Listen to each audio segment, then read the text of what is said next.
America के जंगी jet 10 दिनों से बारूदी तहलका मचा रहे, जिनके टारगेट पर ईरान समर्थक लड़ाका ग्रुप हूथी है। जंगी जेटों का उड़नदस्ता 10 दिनों से यमन के चप्पे चप्पे को दहला रहा है। नॉन-स्टॉप बमबारी जारी है। हूथी फाइटर्स के अड्डे, हथियार डिपो, मिसाइल हेडक्वार्टर, समुद्री हथियारों के गोदाम जल रहे हैं। बारूद बरसाने का ऑर्डर ट्रंप ने दिया है। युद्ध में जीत इजराइल की होगी, लेकिन हूथी की तबाही से तिलमिलाया ईरान।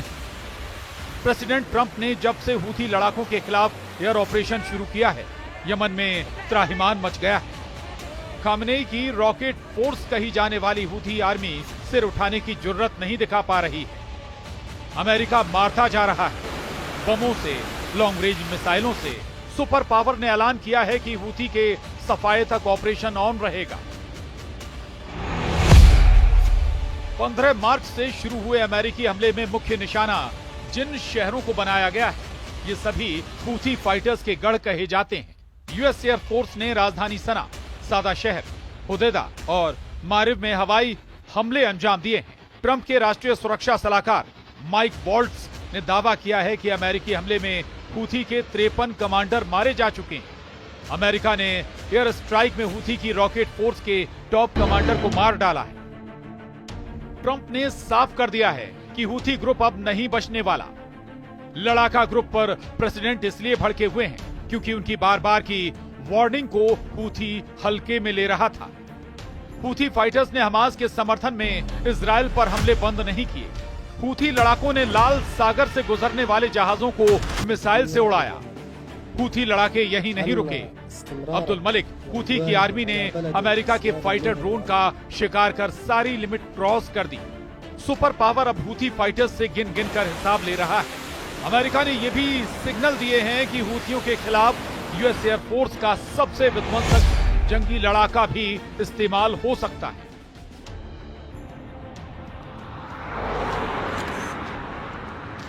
B-52 बॉम्बर ऐसा जंगी लड़ाका है जो अकेले दम से युद्ध का नतीजा तय कर सकता है। बम वर्षक को खासकर ईरान के अंडरग्राउंड हथियार गोदाम को तबाह करने के लिए युद्ध में उतारा जा सकता है। युद्ध का रुख तेजी से बदलता जा रहा है, इसलिए नौबत किसी भी वक्त B-52 बम वर्षक से हमले की आ सकती है। एक तरफ अमेरिका जितनी ताकत और तेजी से हूथियों को पीट रहा है, इजराइल ने उतनी ही फोर्स हमास और हिजबुल्लाह को तबाह करने में रोक दिया। इजराइल ने गाजा में भयानक हमलों की शुरुआत कर दी है। इजराइल आसमान से जितना बारूद बरसा रहा है, उतने ही जोरदार अंदाज में जमीन पर हमास लड़ाकों को दौड़ाकर मार रहा है। इजराइल का मेन टारगेट हमास की लीडरशिप में बचे चेहरों को चुनकर सफाया करने का है, जिसमें नेतन्याहू आर्मी को अच्छी कामयाबी हासिल हो रही है। इजराइल ने दावा किया है कि हमास कमांडरों ने अस्पतालों और स्कूलों को वॉर हेडक्वार्टर बनाकर गुरिल्ला युद्ध की शुरुआत की है, जिसका मुंहतोड़ जवाब दिया जा रहा है। इजराइल ने खान यूनुस में हवाई हमला कर सबसे बड़े नासिर अस्पताल को खाक में मिला दिया। इजराइल की बमबारी में नासिर अस्पताल की सर्जिकल बिल्डिंग ढह गई। न्यूज एजेंसी शोहाब के मुताबिक इजराइल की एयर स्ट्राइक में हमास के पॉलिटिकल ब्यूरो के इस्माइल बरहोम की मौत हो गई। अस्पताल कंपाउंड में अटैक करने की इजराइल ने जानकारी दी है। बताया है कि हमले में एक नहीं कई कमांडर मारे गए, जिनमें गाजा ब्रिगेड का deputy commander Ahmed Salman Hamas भी था। इसके अलावा सेजैया बटालियन के कमांडर जमील ओमर को भी आईडीएफ ने ढेर करने का ऐलान कर दिया है। दक्षिणी गाजा में हमास के प्लानिंग एंड डेवलपमेंट ऑफिस के हेड साला बर्दाविल को भी मार गिराया गया है। गाजा के स्वास्थ्य मंत्रालय ने दावा किया है कि इजराइल के हमलों में अब तक 50,000 से ज्यादा फिलिस्तीनी मारे जा चुके हैं। गाजा की तर्ज पर इजराइल हिजबुल्लाह के होश उड़ाने वाले हवाई हमले फिर से करने लगा है। ये लेबनान के टायर शहर में नेतन्याहू के बरसाए बमों के बाद की बर्बादी है। युद्ध विराम समझौते के बाद इजराइल ने अब तक की सबसे बड़ी एयर स्ट्राइक कर टायर सिटी को तबाह कर डाला है। इजराइल ने टायर में रिहायशी इमारत और बंदरगाहों पर बमबारी की। नबाती है कि टॉलाइन में भी मिसाइल धमाके किए गए।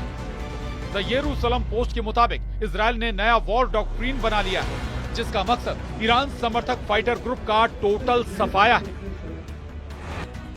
इजराइल के नए डॉक्ट्रिन में लड़ाका ग्रुप के हमलों को रोकना नहीं बल्कि उन्हें पूरी तरह से कुचल देना मकसद तय हुआ है। यरूशलेम पोस्ट ने अपनी रिपोर्ट में सरकारी सूत्रों के हवाले से दावा किया है कि इजराइल की नई युद्ध नीति किसी भी हमले के जवाब में पूरे ग्रुप का सफाई तक युद्ध चलेगा। इजराइल ने ऐलान किया है कि हिजबुल्लाह के रॉकेट हमले का जवाब नसरल्लाह के उत्तराधिकारी नईम कासिम की मौत से लिया जाएगा। अब तक इजराइल की रणनीति हिजबुल्लाह के हमले का जवाब देने भर तक सीमित थी। हिजबुल्लाह के रॉकेट अटैक के बाद इजराइल हमले करता रहा। भारी तबाही मचाने के बाद इजराइल के हमले रुक जाते थे, मगर अब ऐसा नहीं होगा। नेतन्याहू आर्मी इसलिए लेबनान फ्रंट पर डटी हुई है। इजराइल के लड़ाकू विमान लेबनान में मंडरा रहे हैं, जबकि युद्ध समझौते में तय हुआ था कि फरवरी महीने में ही इजराइल लेबनान से बाहर निकल जाएगा। इजराइल डिफेंस फोर्स ने ऐलान किया है कि ये सैन्य तैनाती अभी कई महीनों तक रहेगी।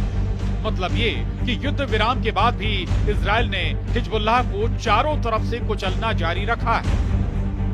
अब तक हिजबुल्लाह के जिस लीडर ने सर्वाधिक मंच पर आने की जुर्रत दिखाई वो मारा गया है। इजराइल के आक्रामक रुख ने हिजबुल्लाह और हमास को वॉर प्लान बदलने पर मजबूर कर दिया है।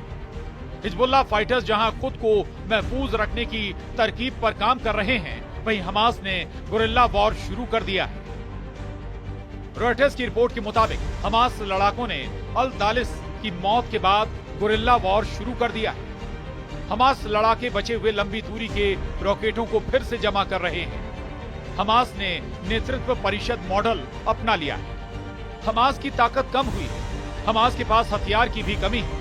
हमास को नए लड़ाके भी नहीं मिल रहे हैं, लेकिन सभी फाइटर ग्रुप के बैकफुट पर जाने के बाद ईरान ने बड़ा एक्शन लिया है। खामनेई के रिवॉल्यूशनरी गार्ड्स ने खाड़ी में 3 ऐसी लोकेशंस पर विस्फोटक मिसाइलें तैनात कर दी हैं, जिससे अमेरिका और इजराइल दहल गए। ईरान ने दुश्मनों के लिए 600 किलोमीटर रेंज की बारूदी बाउंड्री खींच दी है। ईरान ने होमुर्ज, जल डमरू मध्य के ग्रेटर टुम, लेजर टुम और अबू मूसा आइलैंड पर मिसाइलें तान दी। होमुर्ज की खाड़ी में मौजूद तीनों आइलैंड पर ईरान का साल 1971 से कंट्रोल है। दुनिया के लिए सबसे अहम शिपिंग रूट पर ईरान ने मिसाइलों की तैनाती कर मैसेज दिया है कि मिसाइल सिस्टम दुश्मन के ठिकानों, जहाजों और संपत्तियों को निशाना बना सकते हैं। रिवॉल्यूशनरी गार्ड्स कॉर्प्स के कमांडर अली रेजा तांगसिरी ने डायरेक्ट धमकी देकर कहा है कि शिपिंग रूट पर ईरान अभी और ताकत बढ़ाने वाला है। ईरान युद्ध की तैयारी में इजराइल से पीछे नहीं है। ईरान ने अमेरिका से टकराने के लिए भी ताकत जुटानी शुरू कर दी। ईरान रूस से एयर डिफेंस सिस्टम S-400 की डील फाइनल करने के मिशन में जुटा है। ईरान ने चीन से भी सैन्य समझौते कर लिए हैं। हाल ही में रूस और चीन ने ईरान के साथ मिलकर युद्ध अभ्यास भी किया है। वॉर रिहर्सल के बाद बीजिंग में हुई बैठक में रूस, चीन ने ईरान पर लगे प्रतिबंध हटाने की डिमांड भी रखी। ईरान को अगर अकेले इजराइल से युद्ध करना पड़ा तो वो कमजोर नहीं दिखता। ईरान की मिसाइल पावर इजराइल पर भारी, ईरान की सेना भी इजराइल से बड़ी, ईरान की नेवल पावर भी नेतन्याहू के लिए थ्रेट है। मगर फर्क तब आ जाता है जब अमेरिका इस युद्ध में आ जाता है। सुपर पावर के इजराइल का साथ देने पर ईरान की कोई बिसात नहीं बचती। अमेरिका के आगे ईरान का युद्ध में कुछ दिन भी टिके रहना मुमकिन नहीं। जिन देशों से ईरान को युद्ध में मदद की उम्मीद है, उनकी कोई गारंटी भी नहीं। रूस खुद ही एक अंतहीन युद्ध में उलझा हुआ है। पुतिन हथियारों से जो मदद हो सकती है वही ईरान को कर पाएंगे। रही बात चीन की, तो ड्रैगन का रत्ती भर भरोसा ईरान को भी नहीं है। चीन युद्ध की आग में सौदेबाजी कर मुनाफा वसूली के लिए कुख्यात है। चीन के हथियार युद्ध में कितने कारगर हैं, इसे भी आजमाया नहीं गया है। चीन युद्ध अभ्यास के नाम पर जो बारूद की बर्बादी करता रहता है, उनसे किसी युद्ध के नतीजे निकल सकते हैं, इस पर संदेह जताया जाता है। ऐसे में ईरान के बचने का एक ही रास्ता है, वो है एटमी हथियार। ईरान अमेरिका से टक्कर लेने की जुर्रत तभी जुटा सकता है जब वो एटम बमों से लैस हो। न्यूक्लियर हथियारों का जखीरा भी 10 से 20 बमों का ना हो। अमेरिका से लड़ने के लिए ईरान को अपनी पूरी एटमी ताकत झोंकनी पड़ सकती है। अगर ये युद्ध हुआ तो महाविनाश तय है। वजह है अमेरिका के एटम बमों की सर्वनाश की ताकत। अमेरिका के न्यूक्लियर हथियार सबसे विनाशकारी हैं। सुपर पावर 5044 परमाणु वॉरहेड के धमाके से किसी भी मुल्क को मिट्टी में मिला सकता है। Bureau report, news 18।